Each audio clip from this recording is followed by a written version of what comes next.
Everybody, this is Michael Martin. I get a lot of questions about the potential for a crash or a bubble or something bursting, and instead of going to rumor and conjecture and things that you might see on the internet, I thought I would share with you my process, things that I think about, and things that I've witnessed in 25 years worth of trading, hedging and speculating, and also along the way maybe dispel some conventional wisdom, so some popular beliefs, and help you in your trading, help you become an independent thinker, which is really what you need to do. And I think that's what people mean when they say, learn to become a contrarian. So what we know is looking at the SPY, that the S&P 500 is at a yearly high, 52 weeks. We also know it's trading at yearly highs, multi-year highs, and the trend's been very, very strong. What I noticed is that the volume's been decreasing, and so I always get a little nervous emotionally, behaviorally, when I see new highs being put in, but the volume's dropping off. Usually one of the things you'd want to see is increasing volume in the direction of the trend. If nothing else, seeing consistent volume. But for the past month or so, I've seen decreasing volume, and that could be worrisome. Volatility hasn't really changed too much, very tepid. And where I'm going with this is that when you have volume dropping off, new highs being put in, and the volatility is not, flagrant, you have people set in a sense of complacency.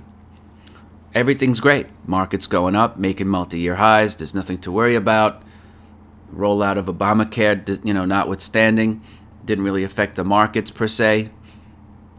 And the volatility isn't really enough to get everyone to sit up straight in their chairs or to kind of go in and readjust their trailing protective stops. So I kind of just see this front-end aspect of the marketplace putting people in a sense of complacency. Well-known maxim of the emotional state of participants at various parts of the market cycle. So I like to refer to this as an emotional cycle. Right now we're definitely in a thrilling or a euphoric aspect. Whether or not people think they're smart, or whether it's the market in general and they just happen to be in the right place, the right time, is irrelevant. The fact is that they're probably feeling good if they've been long equity exposure within the last 6 months plus. Obviously, when markets get hit, you start to get into the fear, depression, the panic, and the despondency, where you have people who, maybe will eventually capitulate when they can't take the pain anymore. Interesting enough, what you'll typically see in financial media, though, is that as things start to happen, they'll start talking about hope and relief and why things are not that bad, thereby negating or making believe that none of this part's going to happen. You see that a lot in financial media because it's not in their best interest to tell you to be careful. It's not in their best interest to tell you to go to cash or really to get out of the market. They'll have market participants come in and talk, but most of those folks are, and I'm not a conspiracy theorist, they're either advertisers or they know that somehow their firm's income relies upon investors being invested and somehow generating fees. I'm not saying you have to jump in and become an absolute market timer, but I am saying that it's your capital and no one's going to think to protect it more than you. Now, this is a beautiful graph. It's appealing to the eye. It's using words that we're all familiar with, but unfortunately when things get whacked and the markets get hit, you really cannot expect to see the market behave in such a way where there's a kind of a smooth emotional touchdown. Things typically are much worse. They're much more jagged. And so here's pretty much what you can rely on when the market gets hit. Now, I can't predict what's going to happen. There's a whole bunch of things that could happen in terms of negative black swans, because of course there's positive ones. But one of the things you can think about is margin debt. Margin debt, or debit balances is money that investors borrow, traders borrow from the broker dealers under Reg T to maintain positions in their accounts. And this is a Bloomberg chart. It shows that margin debt is at an all-time high. Now, we have the markets at multi-year highs. We have margin debt. We have volume dropping. We know people are euphoric. We know volatility in the marketplace is tepid. So then what you have is the folks come in and try to talk about what effect margin debt has on investors' psychology. And you'll see graphs and charts that try to explain away where things are from various perspectives, normally to try to see if it's reasonable. And so here's a couple of them. This one comes courtesy of Business Insider, and it shows New York Stock Exchange margin debt as a percent of total market capitalization. I think it's an interesting statistic, but I don't think it's anything that you can sleep tight at night with knowing. Another one shows something a little bit more interesting. The top part shows marginal debt as a percent of nominal GDP, and it ties it in and correlates it with frames on the S&P 500. So you notice that every time we had a new high or a historic high, it led to or it coincided with a market peak, after which there was a fairly significant pullback, both in the margin debt as folks offset their balances, but also in the S&P. I will remind you that these pullbacks, although they look like small little legs here on the chart, are relatively substantial in terms of percent pullbacks. And so, keep that in mind. Ultimately, when people need to go to cash and they're in fear, they have to pay those margin balances back, right? That's no matter what happens in the marketplace, the margin balances have to be paid back. So I want to go through a little margin accounting with you to show you how this all works and why you should reconsider or think about what's going to happen when if there becomes selling pressure in the marketplace. So first expression is long market value, and for keeping it simple, we're going to only talk about long positions. Obviously there is margin for short positions as well, but I just want to create a simple example, so we'll stick with long market value. This is basically all the shares that you own multiplied by their share prices, and then you add that all up, and that becomes what your long exposure is. That's what you want to grow. Now, that can be funded cash or credit. Now, cash is when you pay for it. Credit's when you use the broker-dealer's money. And what happens is you're allowed to lever against securities that have margin value, that have loan value. This is not your equity. It's the market's equity, some of which you do own, and we'll get to that in a second. So, as I'm sure you can see on your own within the dashboard of the broker-dealer or the FCM that you're using, they have the long market values calculated in real time. So an example would be if you had 200 shares of Apple at $514, that would be a long market value. You do that for every position, and there's your portfolio long market value. But again, it's not your equity because you have a debit balance that you've used to finance, to maintain. Think of it like a mortgage, if you will. It's what you've borrowed. It's the loan. It can increase as interest charges are put to it, and it will decrease whenever any cash frees up. Deposits, dividends, and also when you sell a position, it will get swept and go right to the debit balance to offset, to decrease your loan. Keep in mind that all of your securities will be held in street name, and the debit balance is against those securities held in street name. So anytime cash comes in, pays back the broker-dealer before it does you in your equity. So let's just kind of take an example in some accounting here. Let's just say that you have borrowed $50,000 from the broker-dealer in purchasing securities, and you have $100,000 of your own money in the account.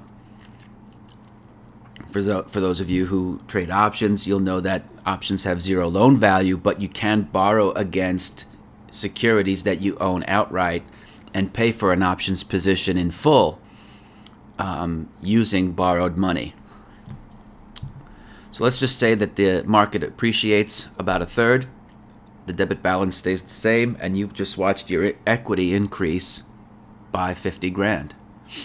So you can see how leverage has amplified gains. If you sold out the long market value, you'd pay off the $50,000 balance and you'd be left with 150, which is a 50% increase. But the sword cuts both ways, and it can accelerate the downside. So if, let's just say, there is a correction, or you have some concentrated positions, or you're maybe in a certain sector that gets hit, and or you're reluctant to take losses. It doesn't have to be overnight, but you can take losses over a period of time that are, approximately 50%.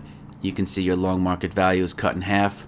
The debit balance remains the same, but the losses that you affected or witnessed in the long market value translated directly to the bottom line, and your equity was cut in by 2/3.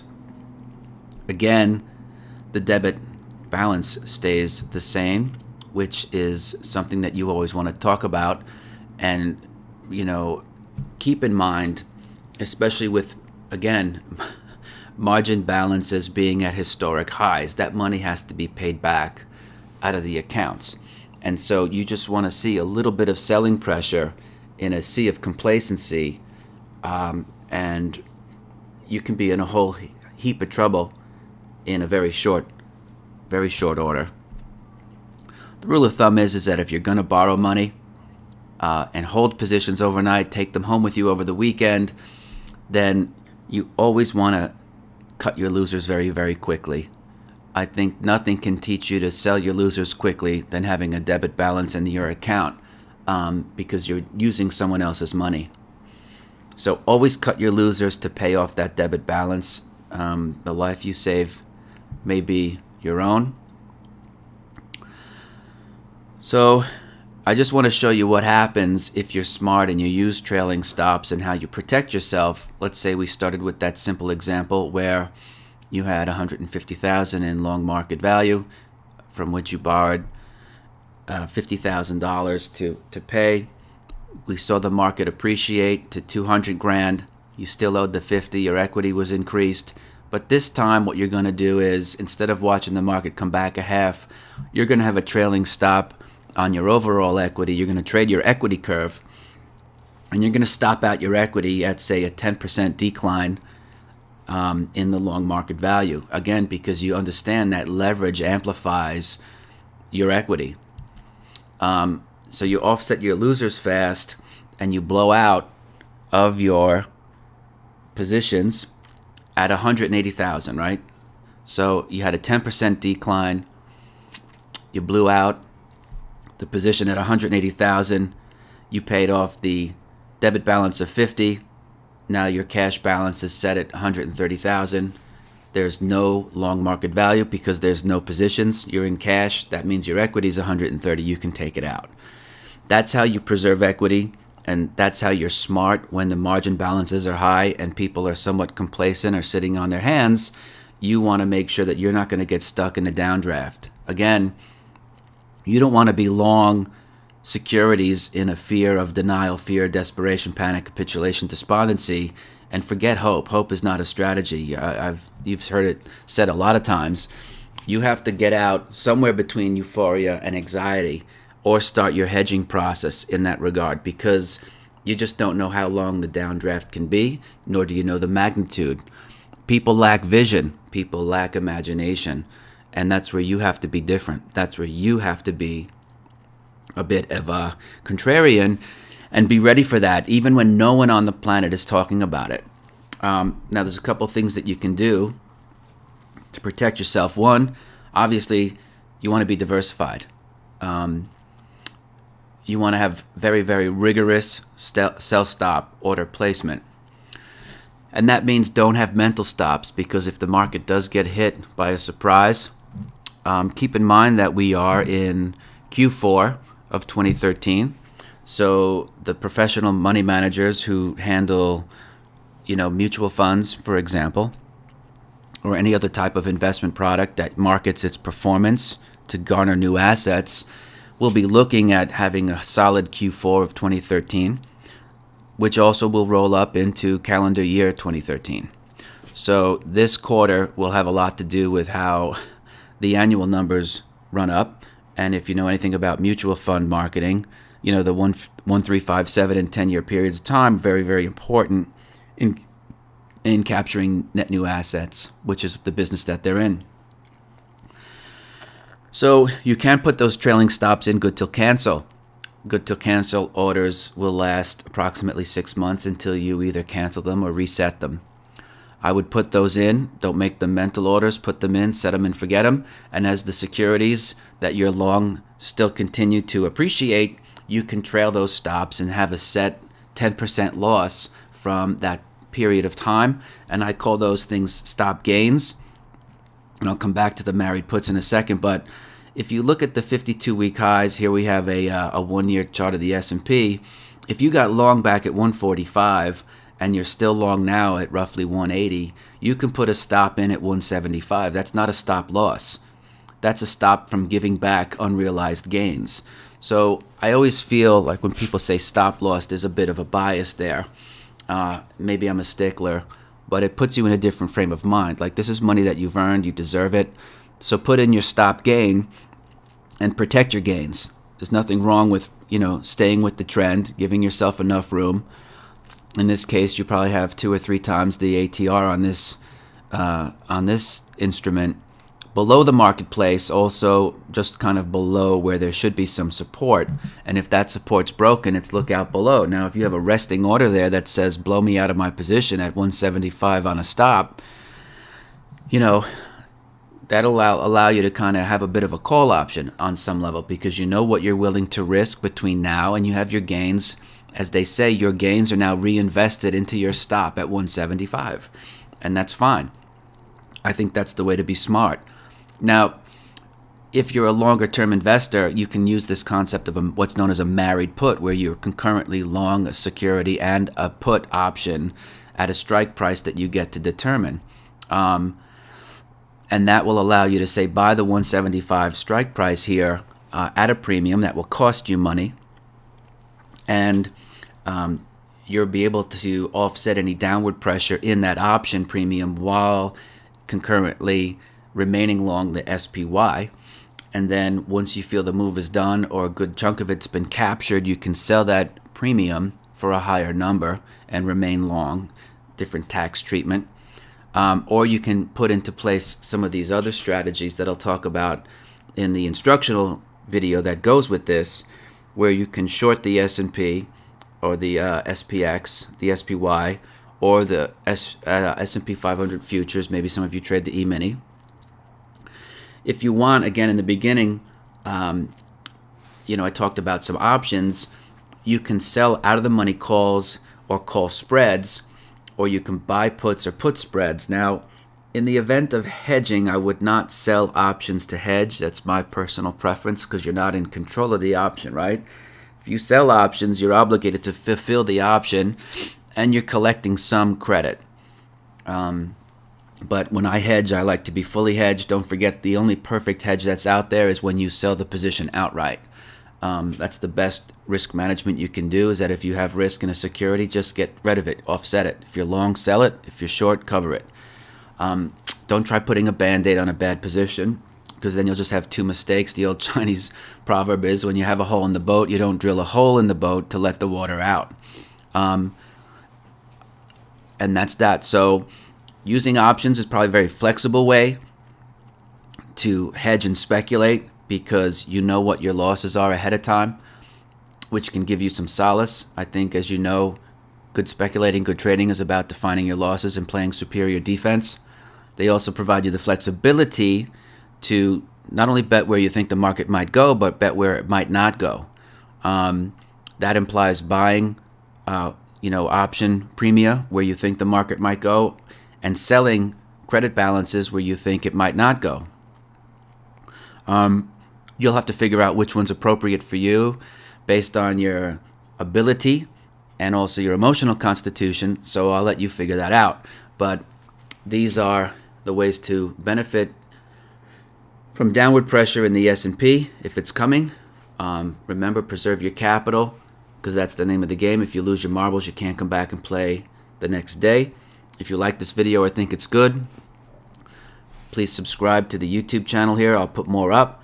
If you want, you can go over to martinchronicle.com and get into the email newsletter on the homepage, and you'll have these sent directly to your inbox, personalized for you. So thanks for your time.